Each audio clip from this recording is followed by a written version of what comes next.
Welcome back to Fight Night. Looks like the next deck gonna be Warrior. It's No pretty much surprise what there. you would expect, yeah. But if he loses here, it's gonna be really hard to come back all the way with Priest. I mean, if he loses here, you might as well not even play the Priest deck. Just maybe save it for another tournament. Save it for another tournament. It is a different Priest deck, so I see what you're saying, but I think he's gonna play it out. You think so? I'm pretty sure. Oh yeah, they're playing for money, aren't they? Yes, indeed they are. Okay. Yeah, maybe then. Looks like the game is about to start. I feel like a big chunk of this game is going to be decide what is the opening hand of the Warrior deck. Because if you get like your Armor Smiths and you know, some of those early game spells. You mean like that? Right there. Yeah. There it is. You keep a Ysera? No, I think I'd maybe throw Ysera back. I mean, she's a great turn 9.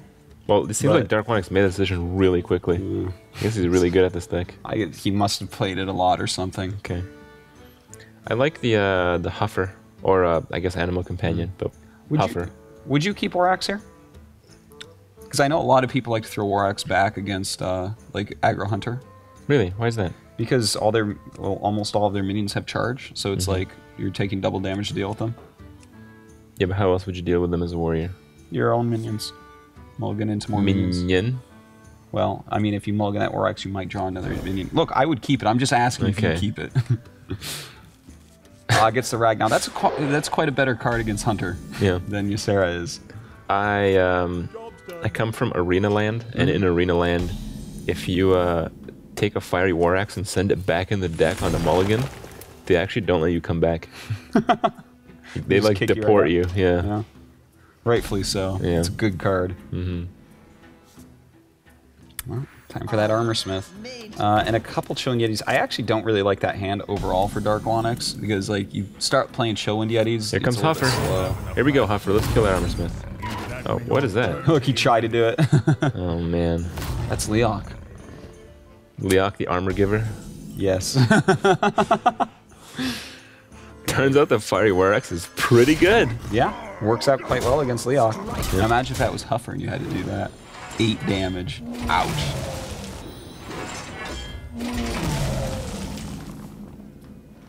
Well, Admirable is not looking too happy right now. No, but you know what? He's actually okay, I think. Because even though this is like kind of a slow start and he hasn't got a whole lot done, he has already in his hand a Leroy and a Timberwolf. And this is one of the best ways, I think, to actually play against a Warrior, is you save up for like an insane Unleash the Hounds with Timberwolf and Leroy. And the thing is, you can deal ridiculous. Sometimes you even skip that because it's just so much damage that comes out. Like if they have 2 minions out and you play Leroy, you get 4 dogs. That's 8 with the Timberwolf. So that's like 8 plus 6, 14. You can probably get him down to 14 by then. Okay. Very late game combo, but it can be really strong. And I think it's important to note as well, he's only playing 1 Timberwolf. More Yetis. I think 1 Timberwolf is the standard of what we've seen in the recent Hunter decks in this tournament, at least. Chalky was playing 2. Oh, was he? So I personally like 1 Timberwolf right now, but some people like 2. Yeah. I actually don't like Timberwolf at all. No? No. He's like, you know what he reminds me of is what is it? The Oracle, the guy that gives +1 to Murlocs. I'm just like, I don't like to ever really have this guy in my hand unless I'm already winning. In Arena with Timberwolf, you need like your entire deck to be beasts for you to pick that card with the amount of mages that you queue up against. That's true. I actually sometimes prefer Raid Leader over Timberwolf. Wow. Yeah. Wow. Leading the raids. Yeah, I guess so. Handle it. This was kind of a cool turn. Using that kill command and gonna get this Yeti down to 1 health because obviously he's gonna want to trade in, but I think actually I might keep the Yeti alive and use the Warax to get rid of him. I think I wouldn't even think about that. Yeah. You wouldn't even think. I think it's intelligent to think about it at least, right? Nah. At least like put some thought in. Just think about how quickly you can make the decision and save everyone time. Yeah. Well, he did that. He did that pretty quickly. Yeah, that's good. Darkwonyx definitely knows his Warrior decks. Tracking. Oh. Really? I would track him first, because the only reason this would make sense is if he wants to play his Eaglehorn Longbow as well. Yeah, well, he's going to have to commit now. Yeah, well, you got the 4/4, so it's like this Yeti is kind of in the way. Oh, wow, I'm kind of surprised. I don't really know what's going on right now. Yeah, I feel like there was some misplays on that turn. I feel like you have to use tracking first if you're going to use it, and now his Misha is just going to die to this 4-1. That's some pretty sick advantages this Yeti has given him this game. Yetis. Well, this specific Yeti. You use a hunter mark. He just happened to be the lucky one. I guess. That survived the kill command onslaught. This is looking pretty grim right now for Admirable. It is.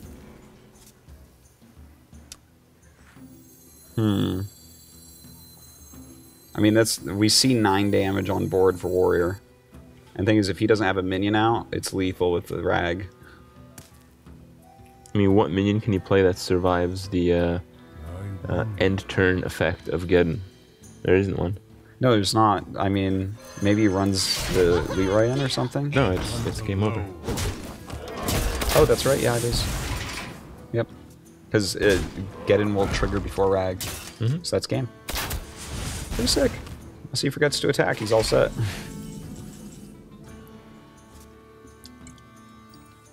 So some good play here from Darkwonyx.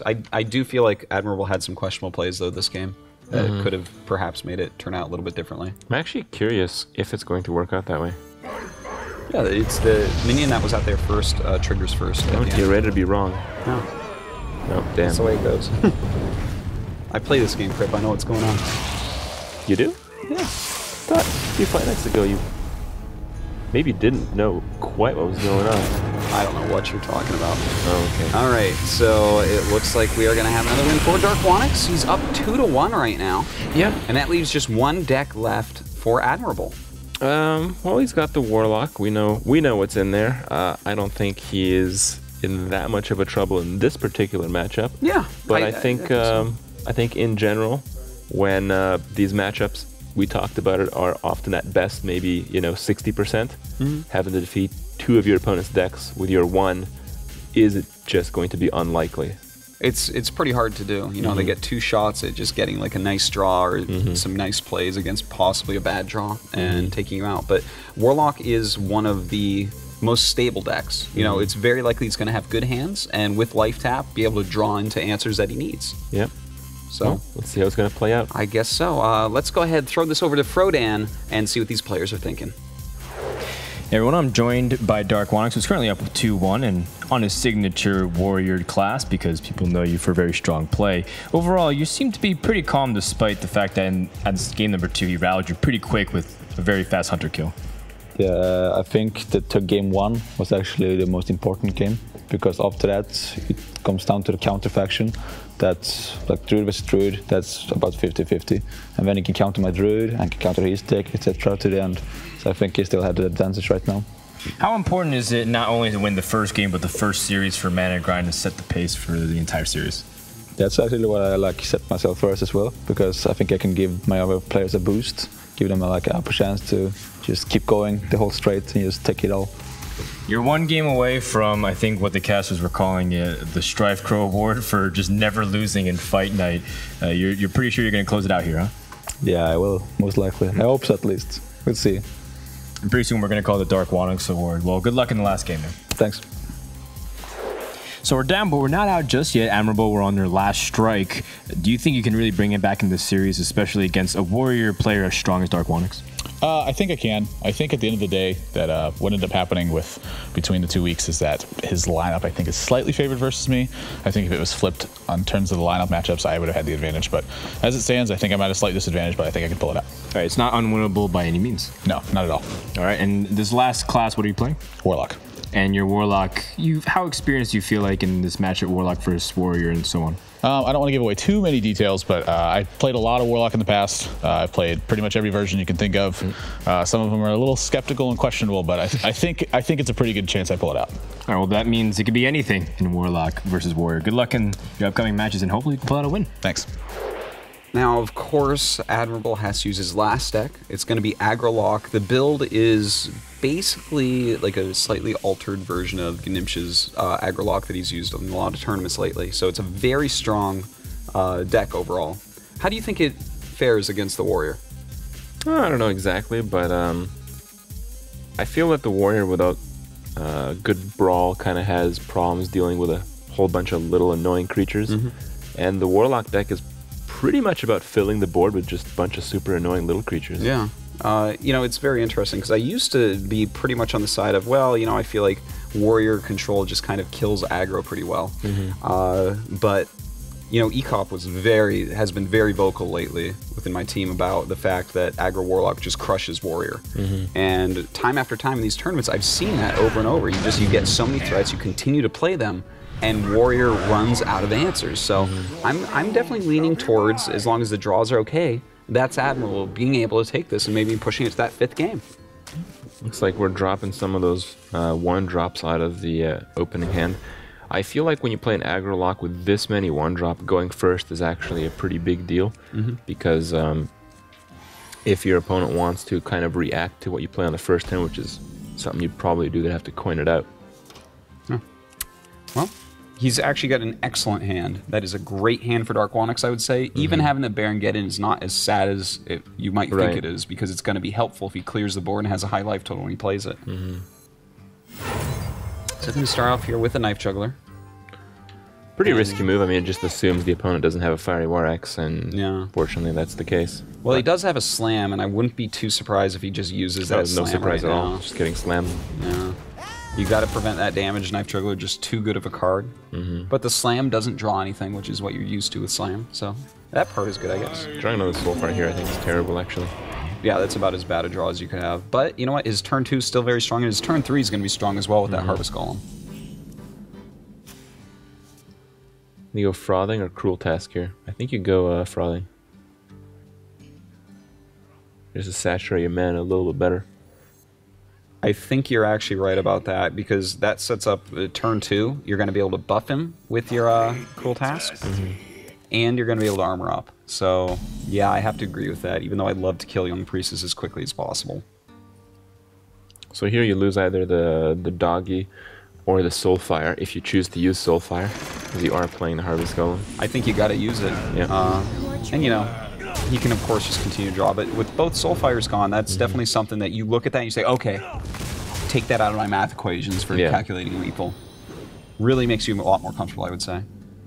I think it's pretty standard for a lot of Warlock decks to run Power Overwhelming, and we know that is the case. He's only running 1, but still... 1 is pretty standard. When you see 2, actually, it's like, what are you doing? You're crazy. You know they're running buffs. You know you're gonna find out that they're running the Doggies, and you know they're running some Chargers. So the calculation's still pretty tough. That's true. Look at all this buffing that's going on right now. Totally crazy. Lots of damage incoming, and you know that board has been pretty filled up.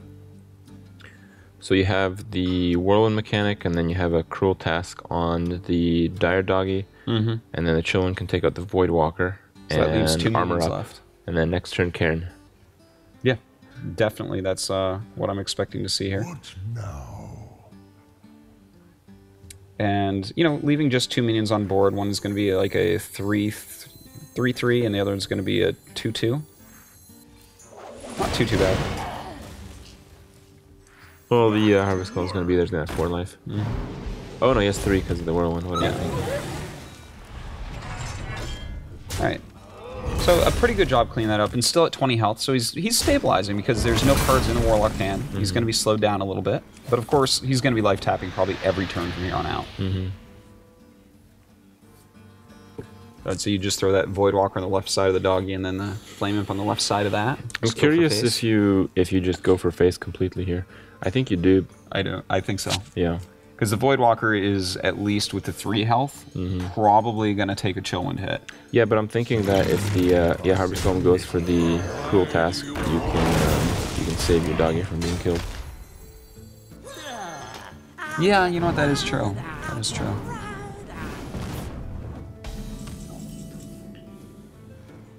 And at this point, I mean, I think you do play Karn probably. Yeah, you can't just Armor Smith, Armor Up. It's not strong enough against that board. Yeah. The Armor Smith just doesn't do anything here. So at least the Karn each turn you can kill a minion off. And what I would consider a misplay, I mean, that Void Walker was absolutely dying. So there is no reason to play the Flame Imp in the position that it is. Yeah, I definitely do agree with that. That should have been on the far left.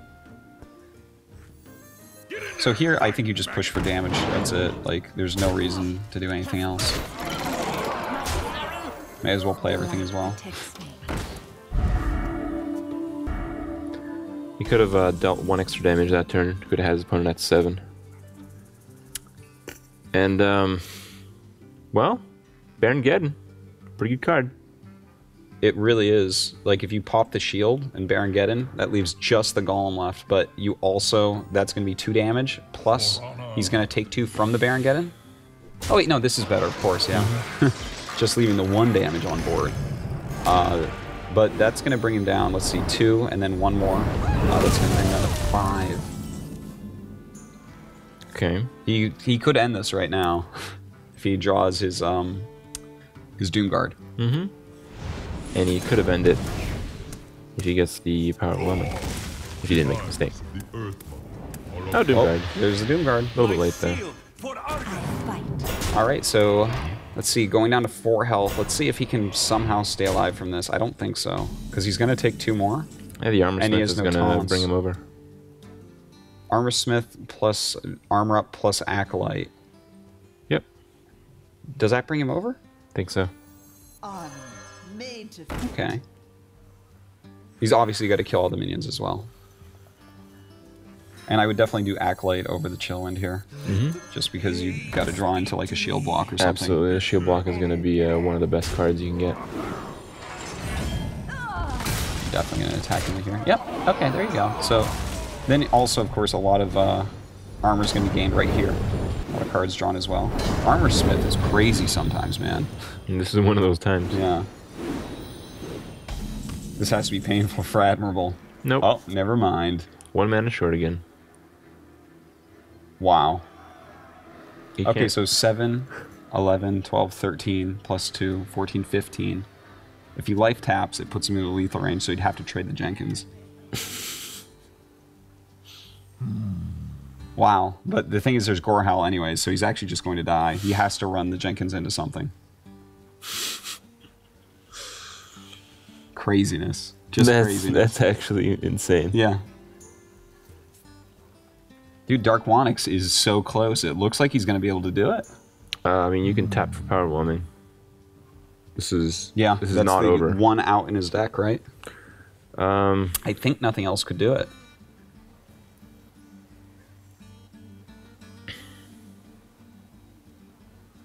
Yep, that's it. Tap Power Whelming. Wait, Voidwalker, would that do it?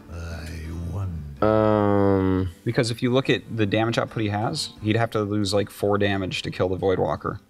And that would bring 9 plus 7. Yeah, no, that's not. You're right. Ouch. Wait, if he goes Voidwalker plus the Leroy, and he can Leroy into the 7/3. Okay. It prolongs the game another turn, I think. But then even more armor is going to be gained, and it's like... It looks pretty unwinnable. Crazy, man. He got so low. That Armor Smith. Oh. And now 1 mana off, too. That's rough. I do feel for Admirable here. But excellent play from Darkwonyx once again. I mean, Baron Geddon is really a card that turned the game around from absolutely hopeless to... Like, oh, hey.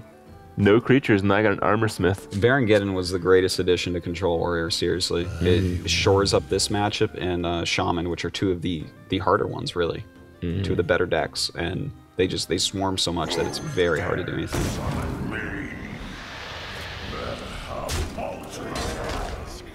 Well, I mean, that's... Goodbye. 6 plus 3... No, 6 plus 7, 13, 14, 15. Oh, Grommash. That's nice. There's like 0 to win here. And that is going to be that. It looks like Darkwonyx has won 4 matches in a row at ESGN TV's Fight Nights. Like, unable to beat him. That's right. And, you know, it's kind of rough for ThatsAdmirable to go up against him twice, because now... Well, this is what he wanted. You can't... That's true. He did want it. So we can't feel too bad, but still, that's tough. This is one of the best players that we've ever had here, along with Strifecrow. So... Well, I mean, his record is at least as good as his. I mean, he's still not played his 5th match. He could go 5 consecutive wins or more. That's true. That's true. We'll have to see that in the future for him, but that's the end of his personal matches for this season, at least. So let's go ahead, go to a quick commercial break, and then we'll get some interviews with these players. Stay tuned for more Fight Night. Welcome back to Fight Night. So pretty tough series. I don't think it's really fair to put it on the last play where you had to decide between tapping or which card to play before tapping. But overall, walk me through the series from your point of view here, Admirable. I think in the Druid matchup that him having the turn 7 Cenarius was kind of like a really big swing. In addition to that, like I had drawn Innervates, but I also drew all my situational cards. So I didn't have anything to do with any of the cards in my hand, despite having 7 cards in my hand.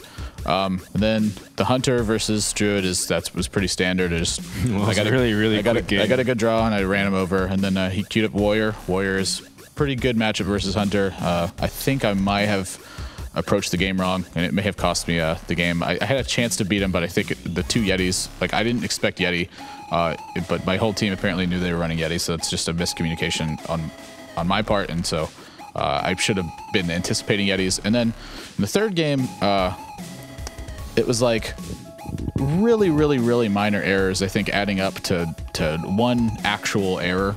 And then I think the pan out ended up working pretty poorly. The big play was initially I was just going to play the Voidwalker and pass, and then I drew the Young Priestess. And so now my plays are I can turn 1 Knife Juggler, I can turn 1 Voidwalker, I can turn 1 Voidwalker Young Priestess. Right. I can turn 1 Young Priestess isn't a play, of course. I can coin tap. That one's pretty sweet. I mean, you could. Yeah. But it's not advisable. So I decided to go with the Juggler because my thought line was if he slams the Juggler or axes the Juggler, it's like it hurts, but it's not really a big deal because I have the Priestess and the Voidwalker afterwards. And if he didn't kill the Juggler, like the game was just a complete blowout. Like I was going to play Priestess and the Voidwalker afterwards, right, and then just win the game. But if I play the Priestess and the Voidwalker and he has Cruel Taskmaster and then slam the next turn, like I'd have now I'm stuck with a Juggler versus a 2/1. So that was like the least favorable scenario for me, I felt like, but that may just be playing around too many cards. I think I probably should have just gone for the face at the end of the day. A little bit overthinking the situations. Sure. But now Clarity's down 0-1, but at the same time, that's one of their best, if not most consistent player on ManaGrind and Darkwonyx. He hasn't lost here at Fight Night, but now he can't play until possibly the 8th match. Now Clarity, the rest of 3 guys, they've also won their series last week. Do you feel pretty confident that they can just pick up the slack here? Yeah, I think my losses are seeded and, like, again, little small errors adding up to one giant error, and then the matchup, like between me and him, I think if the decks were reversed in terms of like my weeks flipped around, that everything was fine. But you know, sure, my teammates are great. They play great. They have great lineups for today. I'm very confident we'll put up a similar result to last week. No worries. You can hop on their back anytime, right? Well, thanks again, and better luck next time, man. Thanks. All right, we're here with Darkwonyx after his 4th solo victory in a row at Fight Night. I mean, no one's felt better than you right now, I'd imagine.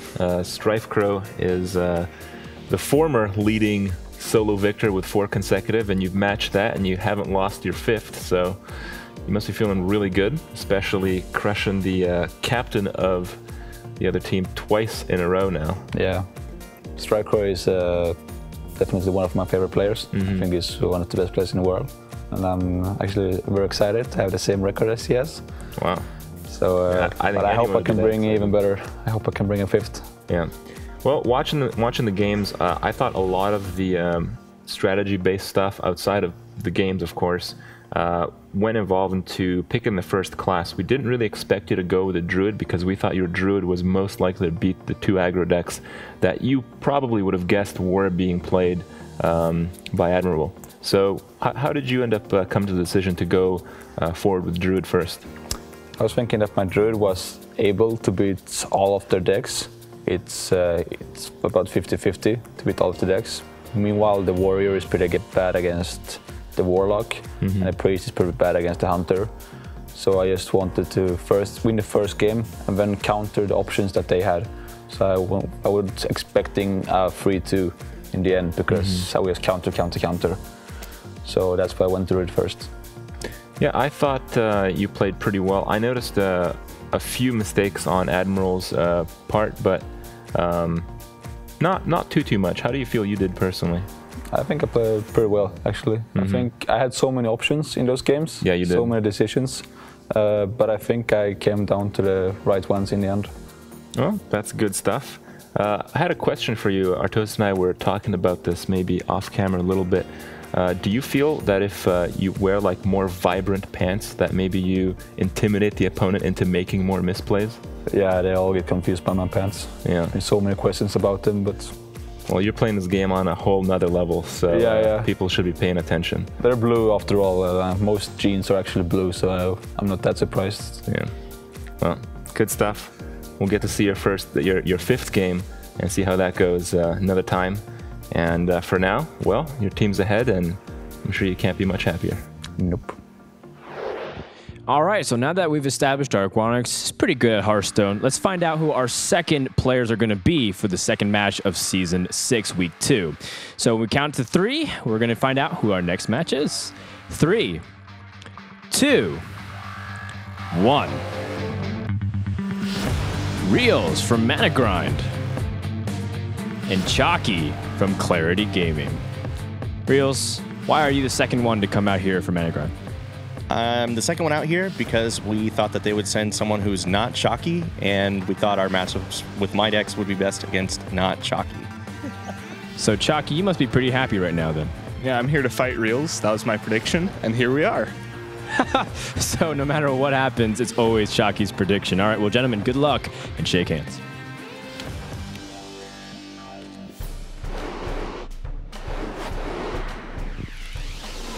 So Darkwonyx takes it from ManaGrind and puts them up 1-0 to start off week number 2. Very different from how it started last week. Tomorrow night, Chalky will face up against Reels, former teammates both wanting to win. See you guys then.